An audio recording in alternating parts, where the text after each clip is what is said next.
साहब थोड़ा डिले दे दीजिएगा हमको। हेलो।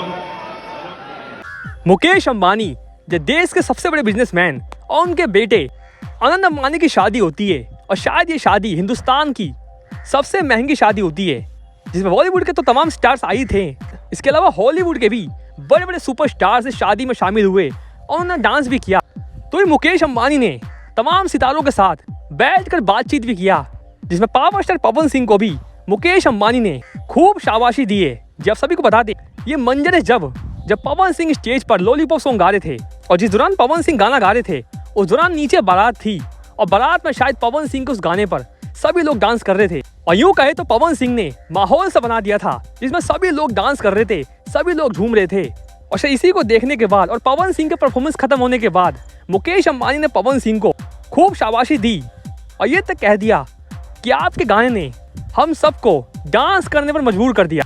हालांकि जिन लोगों का भी कहना था कि पवन सिंह को मुकेश अंबानी के साथ एक भी सेल्फी में नहीं दिखा गया, कहीं ना कहीं उनकी ज़बानी बंद होगी जब इस मंजर को देखेंगे और सुनेंगे। तो वैसे पूरे बारात में जितने भी सिंगर्स आए थे उन सभी में टॉप पर रहे पवन सिंह, क्योंकि पवन सिंह ने इतनी धांसू परफॉर्मेंस दी अपने गाने के साथ कि सभी बारात के लोग अपने आप ही डांस करने लगे थे। बस दोस्तों, आप सभी को पवन सिंह का परफॉर्मेंस कैसा लगा कमेंट बॉक्स में बताइएगा। और वीडियो नहीं मिल रहा वीडियो में। धन्यवाद।